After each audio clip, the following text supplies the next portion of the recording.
Panibagong araw. Bagong kaalaman. Farm Central. Magandang araw po sa inyong lahat. Ako po si Clarice Kong, isa po sa may-ari nitong Groves Greenfield Corporation dito po sa Barangay Pulo, San Isidro, Nueva Ecija.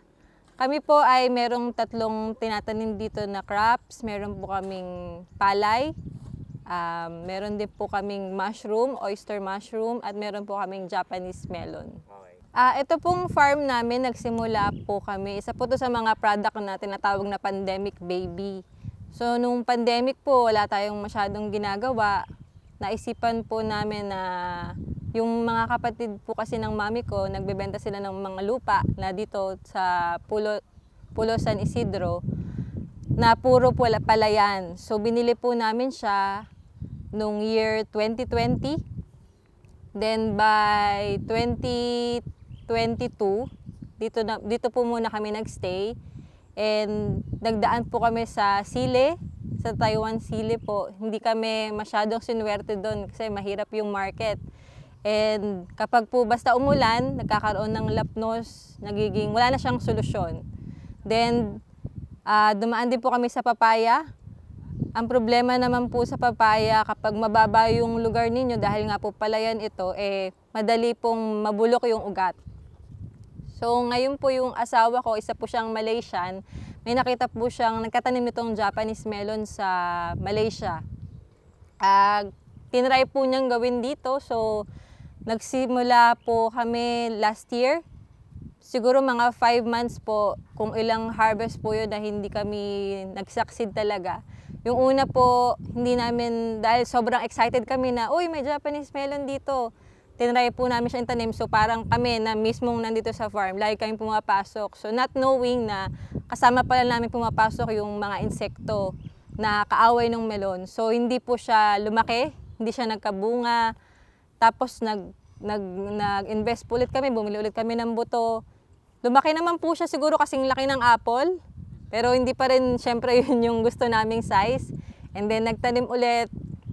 Lumaki naman siya pero hindi naman siya naging matamis. Naging lasa lang po siyang pipino. Dahil naman po yun sa pag-schedule ng tubig and fertilizer. Then after maybe mga 5 buwan po, tsaka pa lang kami nakakuha ng magandang bunga. So ang susunod po naming problema is yung market. Dahil syempre po, hindi naman natin pwedeng ibenta yung Japanese melon ng kapresyo nung nasa labas na mga melon dahil yung nasa loob po siya ng greenhouse, iba po yung investment, iba yung gasto sa kanya. Ang melon po kasi na Japanese melon, isang puno, isang bunga lang. Yun na po pwede niya i-produce para yung quality po is talagang makuha namin. So, nag-online market po muna kami since walang kukuha na market na bulk buyer po talaga. So nag-online kami. Ngayon meron pong isang tao na taga dito rin sa San Isidro na parang hindi siya naniniwala na talaga bang may Japanese melon dyan. Baka naman binili nyo lang sa ibang bansa tapos nire-resell nyo lang dito. So nagpunta po siya. So parang ako, hindi naman sa ayaw kong ipakita. Kumbaga, alam ko kasi na mainit sa loob ng greenhouse. And then yung time po kasi na yun, kapag for harvest na siya, pinapatay na namin yung tubig. So, hindi na maganda yung puno. Hindi na maganda pang picture. So, pumunta po siya. Tapos natuwa po siyang magpitas kahit na tumatagakrak na yung pawis niya. So, doon nag-come up yung idea po namin ngayon na pick and pay. Tapos after yung pick and pay po, yun, nakakuha na rin kami ng mga market. May mga kumukuha na rin po.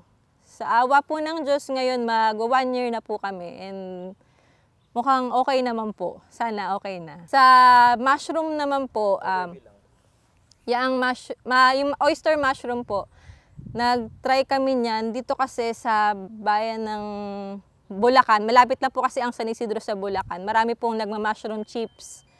Marami pong nagma-mushroom farming. Pero maliliit lang. Like mga 2,000, 3,000 na fruiting bags yung lalagyanan ng mushroom. So, nung minsan may nakita po kami na nagkatanim nun, tinry po namin. Then nakita namin may potential siya. Kasi isa rin siya sa mga high value crop na tinatawag. So after po no, naghanap kami ng partner. So nakakita po kami ng partner from Bulacan dahil mahirap po ang mushroom dahil pinag-aaralan pa yung mga spawn, yung pagtatanim, malaki yung maraming dapat na seminar training. So naghanap kami ng partner namin. Then ngayon po mag-1 year na din siya. Kasalukuyan po meron kaming 45,000 na revolving na fruiting bags. Ako po si Rodrigo Valeriano Sarpon na tubong Japan Nuevo Ecija na dating nagsasaka pa kami noong ako'y bata pa sa lugar na yon. Then, aking makatapos ng pag-aaral, na-stop ako sa bukid. Then, itong magkaanak na ako hanggang sa masya mag-asawa, napunta kami dito sa lugar na ito na bukirin ng aking biyanan. Ngayon, itong bukid na ito, nagparti-parti magkakapatid, wala namang hilig magsaka yung mga bayaw ko. So, inalok namin kung gustong ibenta dito sa mga anak ko, ito at awa ng Diyos na napunta na sa amin. Yung paraan ng pagsasaka noon, kakaiba sa paraan ng pagsasaka ngayon. Doon, mano-mano kami lahat from pagbobomba, pag-spray, pagsasabog ng pataba. Ganong kahirap noon hanggang sa pag-iik, ibang-iba noon. So ngayon, 20th century na, dito na kami, makabagong pamamaraan na ginagawa namin. Tulad nung updated kami dun sa mga variety ng binhe, kung ano yung angkop, then yung pag-aalaga, paggamit ng angkop na fertilizer, then sa pag-spray, ang gamit na namin dito ay drone. Sa pagsasabog ng fertilizer, ay makabago na rin kami pamamaraan, hindi na yung mano-mano na iliit siya na lang ng kamay. Dito, mayroon na kaming makabagong instrument na pag nilagay mo siya, within 10 meters, kayang ma-reach yung sabog ng pataba. At so naman sa pagsasabog ng pataba na sinasabi kong makabago, kung halimbawa ang bukid mo ay 10 hectares, ang pagsasabog ng pataba, kung ang tao mo ay 3 or 4, mano-mano, hindi kaya ng isang araw, mga 2 araw yun o mahigit pa. Pero doon sa ginagamit na para din siyang pang-spray, halos maghapon lang. Iniiwasan lang namin sobrang init ng araw bilang proteksyon doon sa mga tauhan namin. Sa hapon na uli ang ulit, nakatatapos. Okay, ngayon po nandito tayo sa Fujisawa na variety na itong ating Japanese melon. Ito pong variety na to, kulay orange yung loob niyan. Kulay green sa labas. Ito, for harvest na to for another week. Another, mga 10 days, ready for harvest na siya. Mga ilang, ilang araw na po yung ganyan? Or may mga pang ilang stage na siya ng life? Nasa, to, 65 days na to. 65 days. Tapos may tanong po ako, for example, tumubo na to. Yung yung isang yan, tumubo. Kinuha na natin siya. Ipipik na natin. Yeah. So after nun, tatanggalin na ho ba natin to? Tatanggalin na siya lahat. Okay. Yeah. So panibagong... Even itong medium, ang tawag dito, kokopit lang po itong laman. Pati siya papalitan lahat. Okay. Lahat. Pati panibago. Tapos yung polybag, lilinisin. Saan niyo po nakakuha yung ganitong idea? Yung ganyang melon, na Japan melon, tapos yung Fujisawa. Yung nag-start? na-start siya nung asawa ko na Malaysian siya. So nakita niya to na nagulat din siya na parang mas mainit kasi sa Malaysia kumpara sa Philippines. So nakita niya na pwede palang tumubo yung Japanese melon sa Malaysia. So pwede rin sa Philippines. Tapos kasi nga, andito siya, sabi niya, bakit walang goods na melon tayo na mukha siyang goods pag nakita mo sa palengke, pero pag binuksan mo, either hindi nahihinog, hindi pantay yung hinog. So gusto niyang matry kung talagang magiging effective dito sa Philippines. So naghanap din kami ng supplier ng seeds dito. And so nakita namin na meron pala. At marami na rin silang variety na kumbaga medyo naka-adjust sa climate natin. So ano po yung mga varieties na yun? Ngayon na meron dito? Ngayon meron na tayong Fujisawa, ito yun. Meron na ding Intanon, kulay dilaw naman siya. Dilaw po. Meron na ding Sagami, may Golden Honey, and Daigoji. 5 na siya. Pero marami pa. Sa amin, 5 pa lang. Sa mga gusto mag-start, madam, kasi normally, kailangan alamin yung condition ng temperature. Sabi nyo kanina, nabanggit nyo po, Humidity, yung init, yes. humidity, yan, kung anong gamit nyo. Like sabi nyo po, is coco peat, yung water distribution, gaano kadami, may mga percentage po ng ganun, no? So, baka pwede nyo pong isabihin din sa mga viewers natin if ever na gusto nila mag-start sa mga ganitong ano. Ayan, sa mga gustong mag-start, siguro una nating investment talaga is yung greenhouse. And siguraduhin natin dahil sa Pilipinas tayo, yung greenhouse natin hindi naman typhoon na typhoon proof, pero strong enough siya para, depende sa lugar ninyo kung madaanan ba ng bagyo, exactly. And then, iba-iba din siya ng pag-aalaga, depende sa humidity, ng lugar, sa init. Kasi gusto nung melon, mainit na mainit siya. Like, kunyari yung laging malululam ng mga susunod na araw. Hindi siya ganun tumatamis agad. So kung sa pala siya, talagang malaking factor yun. Malaking factor siya. Nag-a-adjust kami sa tubig. Kasi ang tubig nito, hindi siya one time, big time. As you can see, meron tayong dripping pen. Dripping pen yung tawag dyan. Diyan po dumadaan lahat ng, Diyan dumadaan lahat ng fertilizer and tubig na. Yung coco peat na to, madam, anong composition ng... Pure. Pure, okay. That's all na siya. Pure coco peat na siya. Pure coco peat pala. Okay guys, pure coco peat pala yung gamit sa no? Sa Japanese melon. So, kung makikita nyo, tulad ng sabi ni madam kanina is, pag once na hinarvest daw to, is pinapatay din yung mismong plant. So, parang siyang sa banana, no? Sa banana kasi pag hinarvest mo, puputulin mo rin lahat, no? Totoo. Ganun. Pagdating naman sa market nyo sa Japanese melon, normally, ano yung mga kadalasang market nyo? Ngayon, yung market namin kapag off-season is, kasi pag December, like landas ng December, naranasan namin na ma-pick and pay, mabenta yung isang greenhouse. Sa pick and pay, naubos na siya. So, yung mga tao bumibili kapag gano'n na December. Pero kunyari off-season, nabebenta siya sa Manila, mga supermarkets. Meron na rin kayo sa supermarket? Sa supermarket siya. Yeah. May mga middle companies. Pero sa trial and error na ginawa nyo, masasabi nyo ba talagang malaki yung naging puhunan? Malaki. Talagang as in kasi... Ilang greenhouse muna yung sinimulan nyo? Ilang errors? Correct. Noong una, nagsimula kami sa 3 greenhouse.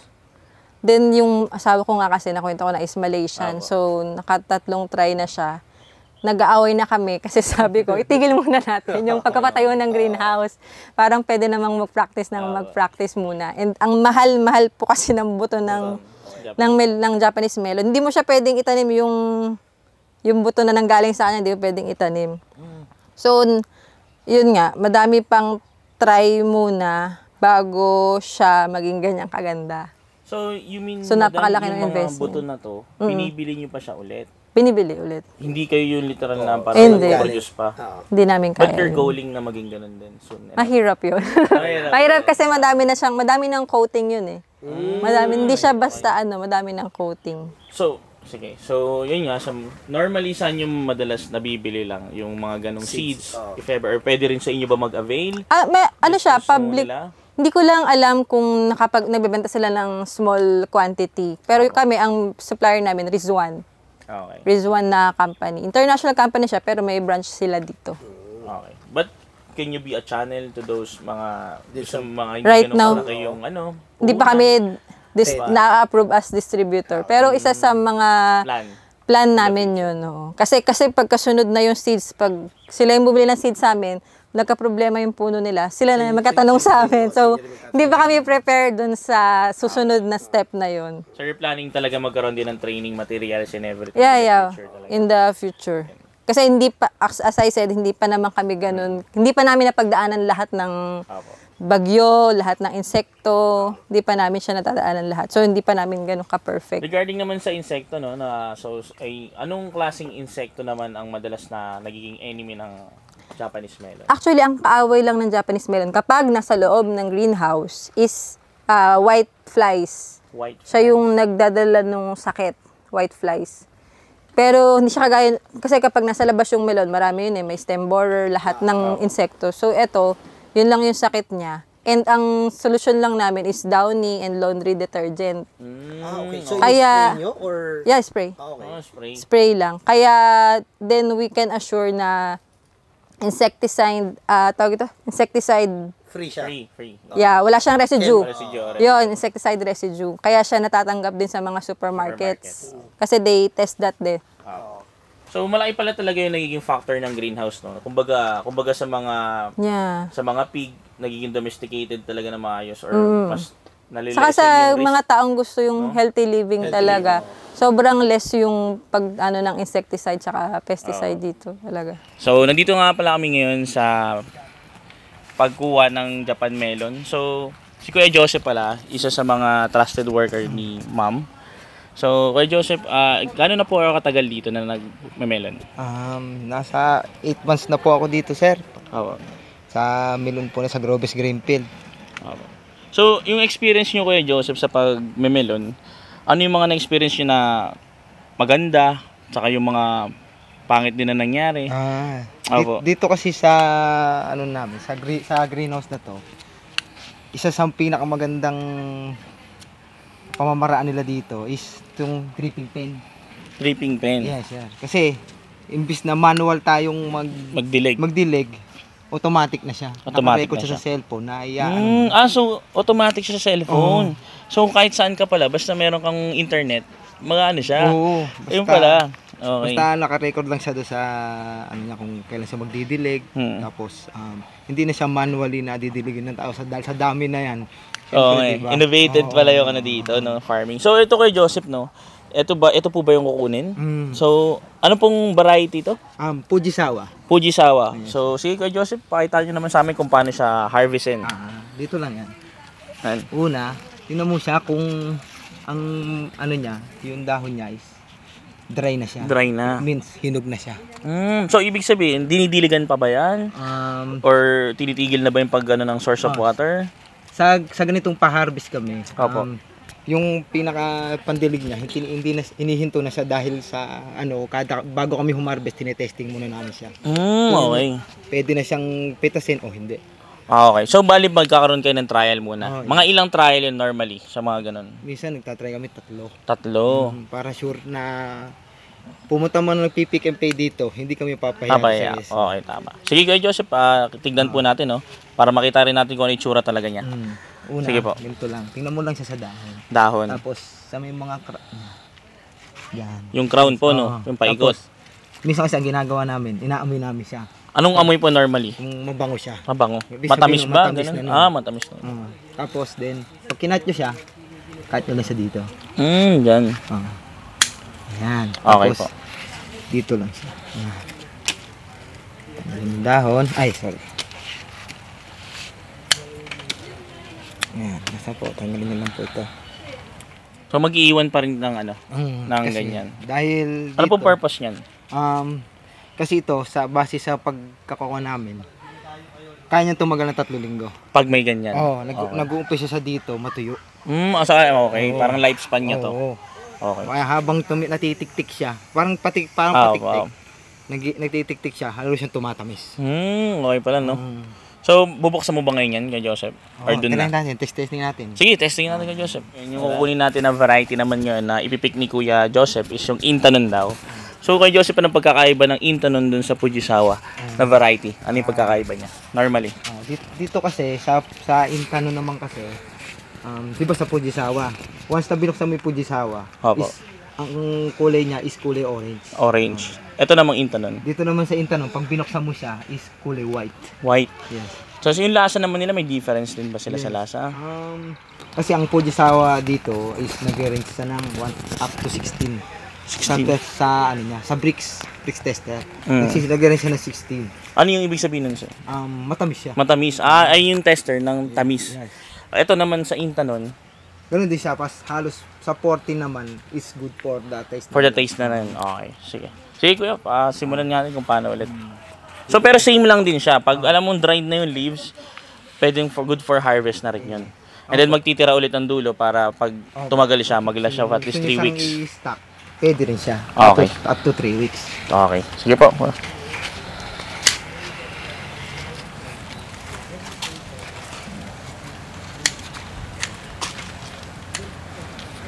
Kuya Joseph, kung makikita ako, kanina ko pa sinikita na may mga ganito. Para saan to mga to? Ito yung sa mga insect trap na lalagay namin dito. Kasi, hindi kami gumagamit dito ng mas matatapang na pesticide. Kasi, kaya namin nilalagay siya dito. Ay, napapansin nyo, marami siyang white flies. Puti-puti. Yan pala yung white flies. So yung malilit na puti. Okay. Okay. Thank you, kuya. So, ito nga tayo guys. Hawak natin yung melon na ang variety is Intanon. So, ang pagkakaiba ng Intanon dun sa Fujisawa, sabi nga kanina ni Kuya Joseph, is ito is white yung loob. And then yung sa may tester nila, para sa tamis, is nagre-range siya up to 14. So, mas matamis yung Fujisawa kasi hanggang 16. And then yung loob naman ng Fujisawa is color orange. So, ngayon, ang gagawin natin ngayon guys, is bubuksan natin to at titikman kung gaano kasarap ang Japan melon nila dito. Okay, let's go. So, madam, no, bali sabi nyo nga kanina, may pan-test kayo ng sugar nung nandun tayo kanina sa greenhouse no melon. So, ito yun, no? Anong tawag natin dyan sa, ano na yan, tester na yan? Ayan po, refractometer. Para malaman natin yung sugar level ng mga prutas. Yan. Sa mga malls po, ang tinatanggap nila, hindi naman tinatanggap, kumbaga yung quality nila is dapat 13%. Yung minimum na sugar level. May maximum din naman, ayaw din nila ng sobrang tamis. Pero 13% po. So kung 13% yung melon namin, pasado na siya sa supermarket. Okay, test po natin. Sige po, i-ano natin, i-taste test natin. Ito pong variety ay Fujisawa. Ayan. So kung makukumpara niya po sa pangkaraniwang melon, yung cavity niya, wala siyang space. Nakadikit siya. So, yung pagtetest po, kukuha tayo ng sample dito sa gitna. Ayun, napunta nun. Ayan na. Prime. And... Oh!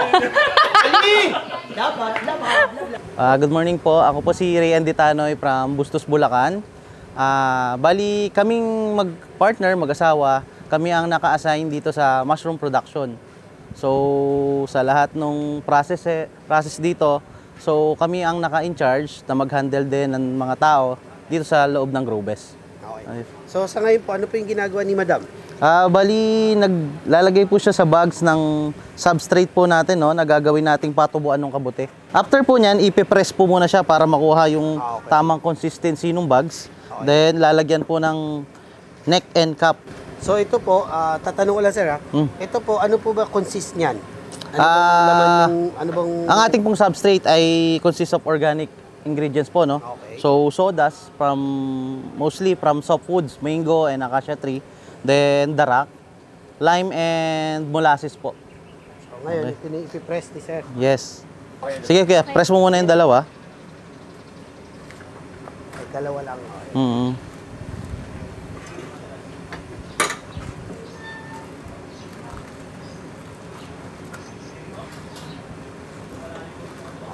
Para talaga siksi. Yes. Okay. So ibig niyo sabihin sir, yung ganyan lang siya kadami. Yes. Almost 3/4 siya ng plastic lang po. Okay. So hindi dapat punuin ng puno. Yes po, yes. Para may space pa po siya sa paglalagay po ng ating cup and neck na ganito. Ilalagay po natin siya para ma-form po siya na parang bottle. Okay. So ito, as in ano lang yan, ano lang siya. This is designed for mushroom po talaga. Mushroom, yes, opo. So ganito po. Lagyan niyo. Ayan.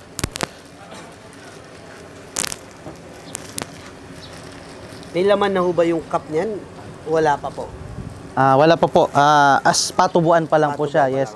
Okay. Sintakip lang talaga. Yes, opo. And after po niyan, ipapasteurize natin dito pagka na ano. So after nito, pagkatapos Yan, bigyan mo nga, sir. Yan. Pagkatapos nito, ilalagay natin doon. Yes, sa pasteurizer po natin. So yun yung parang sinusunog or bali, ang ginagawa po niya, ang work po niya is to lessen or kill the bacteria na nabubuhay sa loob ng substrate.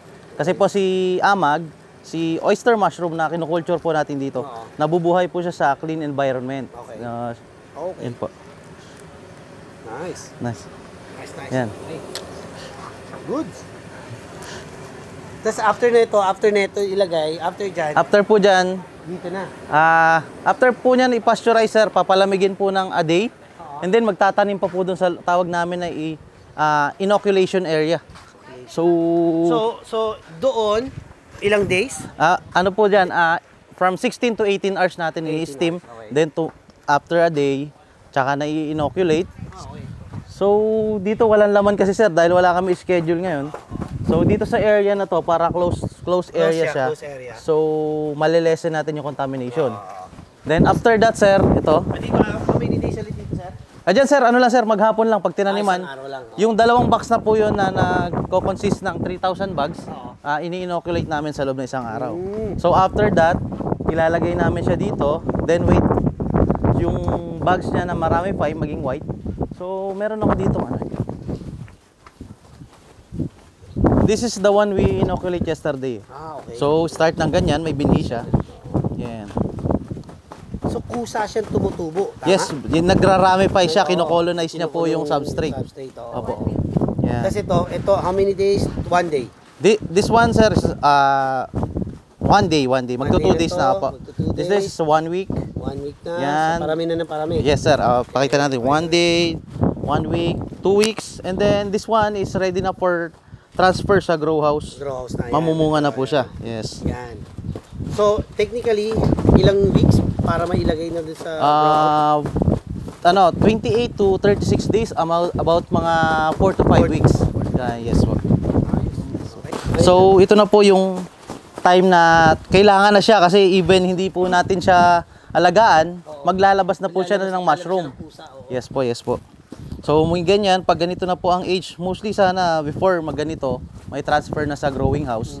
So mas mapapalaki natin na maganda yung mga unang bunga. Sir, may butas pa yan? Wala po. O kusa siyang talagang binubutas niya? Naghahanap po siya ng opening, doon siya lalabas. Pagka ready na po siya magbunga. Ilan ba ang empleyado nyo? Tauhan nyo? Para mag-ano na ito? Wait. Yeah. Ang total employee po is, ang regular lang si 2 lang, no? Tapos kaming mag-asawa. Pero pag bagging, kumukuha po kami ng part-timers para po mas mapabilis yung aming trabaho. Kasi ang target po namin, every schedule ng bagging is makatapos po kami ng 3,000 pieces na bags sa loob ng isang araw. Yes po. Yan, ang mushroom po kasi, yan, kataka kayo, nagtanim tayo ng seeds. Siyempre ang question is, ang amag ay wala namang buto. So ang mushroom ay walang buto, no? So nagsisimula siya sa amag. Actually ang mushroom ay from fungi. So magde-develop tayo ng kanyang similya para gawin nating binhi. So this is the first step, gagawa tayo ng agar-agar mixture. Then after that, magpapatubuin natin yung tissue culture, ang tawag po na ginagawa namin. Papatubuin yung amag dito. Then after that, pag ready na po siya i-transfer, lalagay po natin sa grains, which is like this. Yan. Then, hihintayin po natin siya, marami pa, mapuno, makolonize niya, until maging ganito. So this is ready for planting na para sa ating bags. So sinisiksik niyo pa. Yes. Kumbaga, this one is pagkain lang ni amag. Oo, yun ang pagkain. Ni mushroom, this one is the seeds. Ang ilalagay niyo dun sa seeds? This isang bottle, sir, average siya ng 36 to 38 bags per bottle. So, like so, that. Anong klaseng seed to? This one, sir, is sorghum seeds. Sa market, sa commercial market natin, ito po ay yung pangapatuka sa kalapati. Okay. Ayun, nabibili natin sa sa mga concentration para mga concentrate yung mga nakahalo pakain sa manok, yan. So this one is starchy po siya na pagkain po ng amag. So ito ang ginawa natin base, pero pwede naman pong gamitin dito is yung palay, crack corn, tsaka trigo. Dito po is commercially available in market, mas madali po siya maghanap. Kasi yung palay may times na pag-anihan, marami, minsan wala. Yung crack corn naman, yung consistency ng supply, hindi po ganun karami. Ito po, all year round, makakabili po tayo. Yes. So, ayun nga pala guys, dito tayo ngayon sa growing ng mushroom. So, tutulungan tayo nito ni Sir. Bali, si Sir po ang tutulong sa atin regarding dito sa pag-explain kung ano yung nasa paloob nito, kung gaano kalaki ba, gaano karami na po-produce nila, at yung mga laki ng mushroom. Okay, so Sir Ray, nandito sabi na kanina, nandito nga tayo sa growing House. Yes. So, pwede nyo bang ibigay sa akin yung overview or kung ano yung nagagawa dito sa growing house sa Okay. pag-produce ng mushroom? Okay. Bali dito sa ating growing house, dito siya nilalagay yung ating fully colonized or ready to fruit na bags. So, upon growing ng ating mushroom, meron tayong temperature and humidity requirements. So, which is sa temperature is nagre-range siya ng 26 to 28 degrees. And then sa humidity natin is 85 to 90 and much better if 95 yung kanyang reading. So, this growing house po is may technology po siya na automation. Yes. So, pag sinabi natin automation, sir, ito ba yung nakaprogram na sa phone? Yes. Iaano mo na lang, ganun Yes, ba siya? calibrated na po yung calibrated. kanya. Yes po. Okay. So, may mga sensor siya na pagka nag-change ang kanyang temperature, mag-work, magpo-function yung AC or yung Bubukas ang kailangan. compressor. Yes, sir.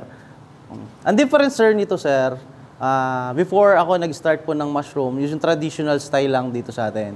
So, sa traditional, ang difference niya, dito less manpower.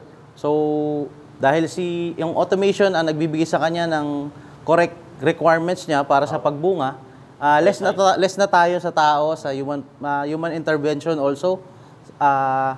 Tsaka, mas papanatili natin yung same quality ng mga bunga. Ayun talaga yun. No? Opo, yes po. Pag sa technology talaga, ang laki ng advantage. Yes, so, may sir, mga yes. disadvantage din talaga. Yes. Tulad niyan, nawawalan ng work yung mga ibang Yes, tao. yes. Pero syempre, on the other hand, as a business, kasi napakahalaga talaga ng technology or Yes po. innovation. Kasi, ayun nga, precise yung mga Outputs. information, Output, yes, sir. tapos yung lasa, same lang kasi nga, same lang yung ibibigay talaga. Yes po, yes. Lahat ng mga temperature, humidity, no? So, sir, ito kung makikita natin, no, anong stage na siya ng mushroom? Yung ganitong mushroom. This one, kumbaga sa atin, sir, parang ano na to maniba lang. No? So, wag-start ang ating mushroom sa tinatawag nating pinheads. Pinheads. So, para siya mga needles na maliliit. So, yan, mag-start siya, mag-grow. Then, after a day, maggaganito siya. On the third day dito. So, ang adult stage niya na or ready to harvest is yung ganito na, sir. Naka-open na po siya. So, this one, pwede na po natin i-harvest yan.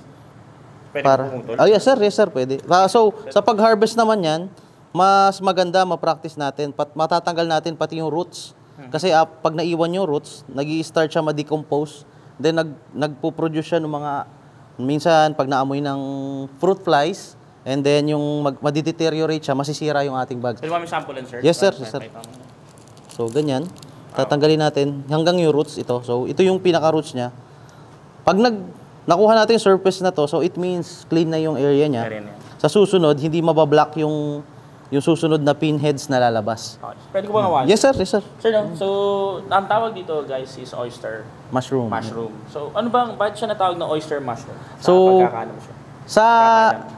Sa Pilipinas, sir, ang tawag natin dito ay kabuting pamaypay. Pamaypay is more mukhang pamaypay. So, this one, tinawag nilang oyster mushroom. So, kung mapapansin nyo sa karakteristik niya, yung parang shell ng oyster na may ganun-ganun, no?